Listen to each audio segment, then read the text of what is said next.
नमस्कार दोस्तों एक बार फिर से आप सभी लोगों का स्वागत है हमारे YouTube चैनल क्रिकबाज में। आज हम आपसे बात करेंगे उस मैच की, उस पारी की, जिस पारी ने भारतीय क्रिकेट की तकदीर को इस तरह बदल दिया कि आज के समय में भारत में क्रिकेट एक धर्म बन गया है, जिसे आज के समय में क्रिकेट के हर फैंस याद करते हैं। लेकिन दुर्भाग्य की बात है कि इसे कोई देख नहीं सका, क्योंकि उस समय सजीव प्रसारण का प्रचलन आज की तरह नहीं था। इस मैच में एक भारतीय जाबाज योद्धा ने ऐसी पारी खेली थी जो लगभग असंभव थी, जब भारतीय टीम ने बिना खाता खोले अपने दोनों सलामी बल्लेबाजों को खो दिया था और 5 रन तक जाते जाते तीसरा विकेट भी खो दिया था। ऐसे हालात में एक भारतीय शेर अकेले इस तरह विस्फोट करता है कि क्रिकेट जगत के बड़े से बड़े एक्सपर्ट के साथ साथ पूरी दुनिया थर्रा जाती है और उनके रोंगटे खड़े हो जाते हैं। जी हां, आज हम इस वीडियो में उस जाबाज योद्धा की पारी को विस्तार से जानेंगे। लेकिन दोस्तों, अगर आप भी चाहते हैं कि हम आपको क्रिकेट की ऐसी ही कहानियां सुनाते रहें और आपको क्रिकेट की दुनिया की हर वो बात बताते रहें जो आज तक ना आपने सुनी है ना सोची है, तो हमारे इस चैनल को सब्सक्राइब करना बिल्कुल भी ना भूलें। और जो भी आपके दोस्त यार हैं जिन्हें क्रिकेट से प्यार है, उनके साथ शेयर भी जरूर कीजिए। तो चलिए अब हम कहानी की शुरुआत करते हैं। जी हाँ, हम बात कर रहे हैं सन 1983 के विश्व कप में कपिल देव की 175 रन के उस ऐतिहासिक पारी की। आखिर क्या वजह थी कि क्यों नहीं रिकॉर्ड हुई ये पारी और इसका मेन कारण क्या था? आइए हम इस कहानी को विस्तार से जानते हैं। 18 जून सन 1983 टेंट ब्रिज का मैदान, जिम्बाब्वे की वो टीम जिसे भारत ने इस टूर्नामेंट में एक मैच में उसे हरा चुकी थी, और जिम्बाब्वे की टीम बदला लेने के लिए पूरी तरह से तैयार थी। और आपको यह भी बता दें कि जिम्बाब्वे आज की तरह लोअर क्लास की टीम नहीं थी, बल्कि 80 के दशक के सबसे खूंखार टीम में से एक थी जिम्बाब्वे की टीम, जिसके खूंखार गेंदबाज इतने घातक हुआ करते थे कि बड़े से बड़े बैट्समैन को धूल चटा देते थे। और थोड़ी देर में यह मैच शुरू होने वाला था। दोनों कप्तानों की मौजूदगी में टॉस उछाला जाता है और टॉस भारतीय कप्तान कपिल देव जीत जाते हैं और पहले बैटिंग करने का फैसला लेते हैं। जबकि भारतीय कप्तान को मालूम था कि इस पिच पर पहले बैटिंग करना कुएं में जानबूझकर कूदने जैसा था। उसके बावजूद भी उन्होंने बैटिंग क्यों ली, इसकी वजह भी हम आपको जरूर बताएंगे। दोस्तों, इस टूर्नामेंट के अपने शुरुआती 2 मैच भारत जीत चुका था, लेकिन अगले 2 मैचों में बहुत बुरी तरह से पराजित हुआ था। भारत इतनी बुरी तरीके से पराजित हुई थी कि अखबारों की हेडलाइंस पहली 2 जीत को तुक्का मानती थी, क्योंकि भारतीय टीम इस वर्ल्ड कप के पहले के टूर्नामेंट्स में केवल एक ही जीत दर्ज कर पाई थी। इस विश्व कप में लगातार 2 मैच हारने के बाद भारत के लिए करो या मरो वाला मैच बन चुका था। अर्थात भारत को अगर सेमीफाइनल के रेस में बने रहना है तो उसे इस मैच को हर हाल में जीतना था। केवल जीतना ही नहीं था, बल्कि अच्छे नेट रन रेट से जीतना था, क्योंकि ऑस्ट्रेलिया भी पॉइंट में भारत के बराबर खड़ी थी और उनका रन रेट भारत से बेहतर था। रन रेट बेहतर करने के लिए जरूरी था कि भारतीय बल्लेबाज पहले बैटिंग करके एक बड़ा स्कोर तय करें। जी हां, यही वजह थी कि कपिल देव टॉस जीतकर पहले बैटिंग करने का फैसला करते हैं। उनकी सोच थी कि एक बड़ा टारगेट देकर बड़े अंतर से जीत दर्ज करें। फाइनली अब पारी की शुरुआत होती है और भारत की तरफ से पारी की शुरुआत करने सुनील गावस्कर और श्रीकांत मैदान पर आते हैं। इन दोनों ओपनर बल्लेबाजों के आने से पहले ही कपिल देव ने यह कह दिया था कि जाओ और जिम्बाब्वे के गेंदबाजों पर ऐसा कहर बरपाओ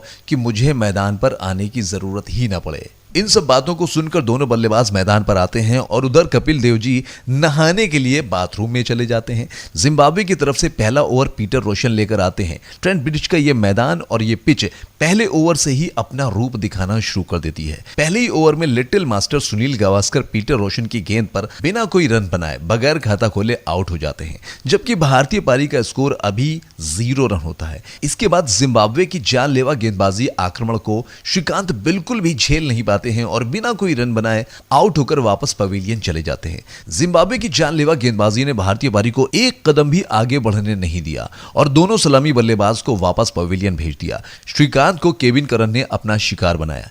स्कोर बोर्ड पर 0 रन पर 2 विकेट देकर जिम्बाब्वे की खुशियां आसमान छू रही थीं। अब भारत की तरफ से बल्लेबाजी करने आए मोहिंदर अमरनाथ और जिम्बाब्वे की गेंदबाजी आक्रमण को झेलने के लिए अपना पूरा दमखम लगा देते हैं। लेकिन भारत का स्कोर अभी 5 रन तक पहुंचा ही था कि मोहिंदर अमरनाथ भी आउट हो जाते हैं। स्थिति इतनी दयनीय हो गई थी कि महज 5 रन पर भारतीय टीम के 3 विकेट गिर जाते हैं।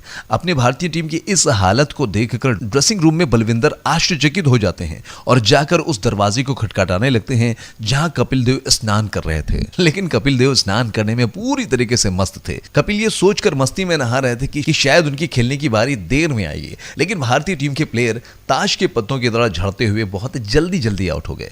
हालात यहां तक पहुंच गया कि सुनील गावस्कर को बीच मैदान पर जाना पड़ा। हालात यहां तक हो गया कि सुनील गावस्कर को बीच मैदान पर जाना पड़ा। यशपाल शर्मा के पास जाकर सुनील गावस्कर कहते हैं कि अभी झेल जाओ क्योंकि हमारे कप्तान अभी नहा रहे हैं। दूसरी तरफ भारतीय बल्लेबाज संदीप पाटिल ने जिम्बाब्वे के इस कातिलाना गेंदबाजी को झेलने का अथक प्रयास किया, लेकिन लाख कोशिशों के बावजूद भी संदीप पाटिल उन्हें नहीं झेल पाए और ठीक अगले ही क्षण आउट हो गए। सही मायने में कहें तो भारत के टॉप बल्लेबाज के सभी बल्लेबाज बेनकाब होकर तबाह हो चुके थे। भारत का स्कोर अभी मात्र 9 रन था और उनके चोटी के 4 प्रमुख बल्लेबाज वापस पवेलियन जा चुके थे। उधर जिम्बाब्वे के खिलाड़ी और उनके फैंस भारत की इस दुर्दशा को देखकर जश्न मना रहे थे और तो और बीच मैदान पर खौफ रूपी मौत का नंगा नाच कर रहे थे। जिम्बाब्वे के फैंस ने अब जश्न की हदें पार कर दी थी और शराब की बोतलें पी रहे थे जैसे कि वो किसी महायुद्ध में विजय प्राप्त कर चुके हों। वहीं दूसरी तरफ भारतीय फैंस हाथ जोड़कर ईश्वर से दुआ मांग रहे थे कि भारत के स्कोर कम से कम 100 रनों तक पहुंच जाए, क्योंकि जिस तरह से भारतीय बल्लेबाज रेत की दीवार की तरह ढहे जा रहे थे उसे देखकर 50 रनों तक पहुंचना भी मुश्किल नजर आ रहा था। जैसे जैसे भारतीय पारी संकट में पड़ती जा रही थी, बलविंदर सिंह उतना ही दरवाजा खटखटा रहे थे। तभी जैसे ही कपिल देव दरवाजा खोलते हैं, उनकी नजर ड्रेसिंग रूम में बैठे उन खिलाड़ियों पर पड़ती है जो सर झुकाकर बैठे थे और तभी कपिल देव ने अपनी टीम का स्कोर जानना चाहा, लेकिन कोई जवाब नहीं मिला। लेकिन तभी टीम के मैनेजर मान सिंह सांकेतिक भाषा में कपिल देव को बताते हैं कि टीम के 4 विकेट 9 रन पर जा चुके हैं। इतना सुनते ही कप्तान कपिल देव आश्चर्यचकित हो जाते हैं और फौरन अपने कपड़े पहनते हैं, ग्लव्स और बैट को हाथ में लेकर मैदान पर पहुंचते हैं तो उनकी आंखें नम हो जाती हैं और ऐसा होना स्वाभाविक था क्योंकि कपिल देव अपने फैंस की नम आंखों को देख रहे थे और वहीं पर भारतीय इज्जत का खुलेआम मजाक बनाकर खिलवाड़ किया जा रहा था। लेकिन कपिल देव ठहरे एक दिलेर कप्तान और बल्लेबाज। उन्होंने हार नहीं मानी और मानो ये दृढ़ निश्चय कर लिया हो कि हम कायरों की तरह हार नहीं मानेंगे। जी हाँ दोस्तों, अब इसके आगे क्या होता है इसकी आपने कल्पना नहीं की होगी। जी हाँ, कपिल देव अपने साथी खिलाड़ी यशपाल शर्मा के पास जाकर उन्हें समझाते हैं कि बस केवल क्रीज पर टिके रहना और तुम्हें रन बनाने की जरूरत नहीं है, तुम सिर्फ अपना विकेट संभाल कर रखो, बाकी का काम मैं खुद देख लूंगा। भारत की पारी थोड़ी पटरी पर लौटी ही थी कि अचानक यशपाल शर्मा पीटर रोशन की गेंद पर आउट हो जाते हैं और इस समय भारत का स्कोर महज 17 रन था। यानी अब 17 रन पर भारत का 5वां विकेट गिर चुका था। लेकिन भारतीय क्रिकेट फैंस की थोड़ी उम्मीद अभी इसलिए बनी हुई थी क्योंकि भारतीय टीम वेस्टइंडीज जैसी विश्व चैंपियन टीम को हरा चुकी थी। हालांकि उनकी इस उम्मीदों पर भारतीय टीम के टॉप ऑर्डर के बल्लेबाज पानी फेर चुके थे, लेकिन क्रीज पर भारतीय टीम का जाबाज शेर कपिल देव अभी भी मौजूद था। इसके बाद बैटिंग करने के लिए रोजर बिनी आते हैं। कपिल देव रोजर बिनी से भी यही कहते हैं कि आपको केवल अपना विकेट बचाकर खेलना है और रन बनाने की जिम्मेदारी मेरी है। जैसा कि कपिल देव इससे पहले यशपाल शर्मा से भी यही कह रहे थे। पूरा भारतवर्ष लगभग हार मान चुका था, बस केवल इज्जत बचानी थी। लेकिन भारतीय कप्तान कपिल देव अभी भी इस मैच को जीतने का प्रयास कर रहे थे, जिसे भारतीय क्रिकेट फैंस हार मान चुके थे। इस तरह कपिल देव 5 विकेट गिरने के बाद पारी को धीरे धीरे बढ़ाना शुरू करते हैं। वहीं रोजर बिनी खतरनाक गेंदबाजी के आक्रमण को अच्छी तरह से फेस कर रहे थे। इन दोनों के बीच अर्धशतकीय साझेदारी पूरी हुई। तभी अचानक वो घटना घटी जिसके बाद भारतीय क्रिकेट फैंस की उम्मीद एक बार फिर से नाउम्मीदी में बदल गई। जी हां, रोजर बिनी भी कपिल देव का साथ छोड़ देते हैं और घुटने टेक देते हैं। रोजर बिनी भारत के 76 रन के निजी स्कोर पर आउट हो जाते हैं। भारत का स्कोर अभी 2 कदम बढ़ा ही था कि 78 रन के स्कोर पर भारत अपना 8वां विकेट भी गंवा देता है। फैंस मुंह पर हाथ धरे ये सोच रहे थे कि अब कैसे भी करके 100 रन के पार भारत पहुंच जाए, लेकिन क्रीज पर मौजूद शेर कपिल देव अभी भी एक ऐसा स्कोर देख रहा था जिसे जिम्बाब्वे के खिलाड़ी सपने में भी नहीं सोच सकते थे। वक्त और हालात लगभग भारत का जनाजा सजा चुके थे, लेकिन यह तो कहानी का पहला पड़ाव था और पूरी कहानी अभी बाकी थी। 8 विकेट गिरने के बाद बैटिंग करने आए मदन लाल क्रीज पर खूंटा गाड़ कर टिक जाते हैं और अपने कप्तान से कहते हैं कि बेफिक्र होकर आप अपना गेम खेलिए। और कपिल देव ने हाफ टाइम तक अपना अर्धशतक पूरा कर लिया था और इन 50 रनों में उन्होंने एक भी बाउंड्री नहीं लगाई थी। इस दौर में कपिल देव बड़े बड़े हिट लगाने के लिए जाने जाते थे, लेकिन आज टीम की दयनीय स्थिति को देखते हुए उन्होंने अपने आक्रामक रुख को रोक कर रखा और टीम के संकट मोचन बनकर टिके रहे। मानो कपिल देव क्रीज पर अपने आप से ये कह रहे थे कि तुम्हें पारी के आखिरी ओवर तक खेलना है। तभी मदन लाल कपिल देव से कहते हैं कि आप 23 रन बनाइए। 35वें ओवर के बाद लंच टाइम में जब भारत का स्कोर 106 रन पर 8 विकेट था और ड्रेसिंग रूम में कपिल देव जब पहुंचे तो उन्होंने देखा कि भारत का कोई भी खिलाड़ी उनसे नजरें नहीं मिला रहा था, क्योंकि सभी प्लेयर अपने घटिया प्रदर्शन से लज्जित थे। कपिल देव ने उस दिन लंच में कुछ भी नहीं खाया, सिर्फ 2 गिलास संतरे का जूस पीकर लेकर वापस खेलने के लिए पहुंच गए। लंच के बाद कपिल देव अपने चिर परिचित अंदाज में खेलना शुरू कर देते हैं और अपना विध्वंसक रूप दिखाने लगते हैं। भारत के पास अब विकेट ज्यादा नहीं बचे थे, लेकिन कपिल देव जिम्बाब्वे के हर गेंदबाज को इस तरह पीटते हैं कि उनके रोंगटे खड़े हो जाते हैं और पूरे स्टेडियम में एक बार फिर से भारत के जयकारे लगने लगते हैं। भारतीय कप्तान अब एक करिश्माई पारी की शुरुआत कर देते हैं। आप अंदाजा लगाइए कि जिस खिलाड़ी ने शुरुआती 50 रनों तक एक भी बाउंड्री नहीं लगाई थी, वही खिलाड़ी अब बाउंड्री की बौछार कर रहा था। उस दिन कपिल देव ने ऐसा तांडव मचाया कि शायद अब तक क्रिकेट इतिहास में ऐसा तांडव नहीं देखा गया होगा। स्टेडियम में बैठे लोग इस सबसे बड़ी पारी का गवाह बन रहे थे। हालांकि अभी भी भारत के कुछ खिलाड़ी ड्रेसिंग रूम में मुंह छिपाकर कोने में बैठे थे, क्योंकि वे अपने प्रदर्शन से इतने ज्यादा शर्मसार थे कि बाहर निकलकर मैच न देख पाए।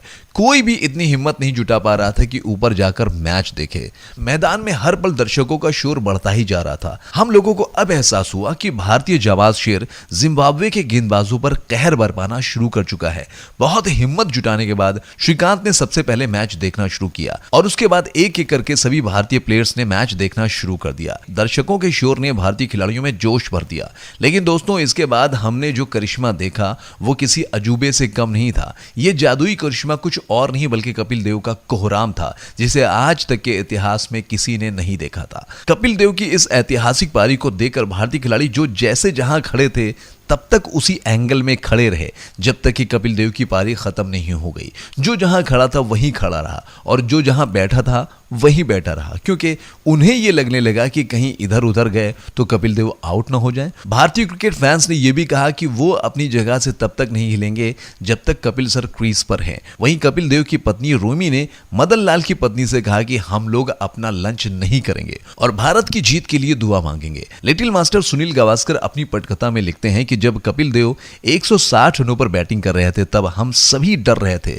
क्योंकि इस वक्त कपिल देव ग्लेन टर्नर के 171 रनों के रिकॉर्ड से मात्र 11 रन ही दूर थे। हमें डर था कि वे बड़े शॉट के चक्कर में उनसे कहीं ये रिकॉर्ड छूट न जाए, लेकिन कपिल देव को इस बात का अंदाजा नहीं था। वो तो बेखौफ अपनी धुन में प्रहार पे प्रहार किए जा रहे थे। हालांकि कुछ समय बाद जब कपिल देव ने एक सिंगल लेकर ग्लेन टर्नर के इस विश्व रिकॉर्ड को तोड़ा, तब स्टेडियम में बैठा हर शख्स इस पारी के सम्मान में खड़ा हो गया और पूरा स्टेडियम तालियों के गड़गड़ाहट से गूंज उठा। वहीं भारत के खिलाड़ी भी इस रिकॉर्ड के टूटने के बाद अपनी जगह पर खड़े होकर इतिहास की इस सबसे बड़ी पारी का अभिवादन करने लगे। लेकिन क्रीज पर मौजूद कपिल देव को यह एहसास नहीं था कि आज उन्होंने क्रिकेट इतिहास की सबसे बड़ी पारी खेलकर विश्व रिकॉर्ड बनाया। जब सिंगल लेने के बाद मैदान पर इतना शोर सुनाई पड़ा तो कपिल देव और सैयद किरमानी को कुछ समझ में नहीं आया। इस दौरान कपिल देव सैयद किरमानी से कहते हैं कि इतने छक्के मारे तब भी इतना शोर नहीं सुनाई पड़ा, लेकिन इस एक सिंगल ने ये ऐसा क्या कर दिया कि मैदान में शोर सातवें आसमान को छूने लगा। तभी कपिल देव और किरमानी इस रहस्य को जानने के लिए अंपायर के पास जाते हैं और अंपायर से शोर की वजह पूछते हैं। तभी अंपायर ने बताया कि क्रिकेट इतिहास के सबसे बड़े व्यक्तिगत स्कोर के रिकॉर्ड को आपने तोड़ दिया है। इस बात पर पूरा स्टेडियम आपके सम्मान में जयकारे लगा रहा है। तभी जाकर कपिल देव को पता चला कि उन्होंने एक इतिहास रच दिया है। कपिल देव ये जानने के बाद तब अपना बल्ला ऊपर उठाकर उस मूवमेंट को सेलिब्रेट करते हैं। इस तरह से कपिल देव 175 रन बनाकर नाबाद वापस आते हैं और भारत ने निर्धारित 60 ओवर में 266 रन स्कोर पर टांग दिए थे। जिस टीम से आज इस मैच में 100 रनों की उम्मीद नहीं थी, उस टीम ने 266 रन बनाया है, जिसमें कपिल देव के नाबाद 175 रन थे। कपिल देव ने अपनी इस पारी में 16 चौके और 6 गगनचुंबी छक्के लगाए। जब कपिल देव इनिंग के बाद ड्रेसिंग रूम में लौटे तो उन्होंने पाया कि जो खिलाड़ी लंच से पहले मुंह लटकाए बैठे थे और शर्मिंदगी से अपना सिर तक नहीं उठा पा रहे थे, अब वही सर फक्र से ऊंचे उठे हुए थे। भारत के हर एक खिलाड़ी की आंखों में खुशी के आंसू टपक रहे थे। इसी बीच सुनील गावस्कर ने कपिल देव को ग्लास में पानी देते हुए कहा कि बैड लक यार, इसलिए नहीं कि हम सब आज रन नहीं बना पाए, बल्कि इसलिए कि आज इस पारी को ग्राउंड के बाहर कोई नहीं देख सका, क्योंकि आज स्ट्राइक की वजह से बीबीसी ने इस मैच को लाइव टेलीकास्ट नहीं कर सकी। इस मैदान पर मौजूद हम लोग ही भाग्यशाली हैं कि जिन्होंने इतिहास की इस अविस्मरणीय पारी को अपनी आंखों से देख सके। कपिल देव की इस पारी को देख समस्त लोग स्टेडियम में तालियां बजाए जा रहे थे, चाहे वो भारतीय फैंस हो या फिर जिम्बाब्वे के फैंस। सभी लोग तालियां बजाकर झूम रहे थे, क्योंकि उस समय क्रिकेट एक जज्बात और प्योर इमोशन हुआ करता था। आज की तरह कोई सट्टाबाजी नहीं।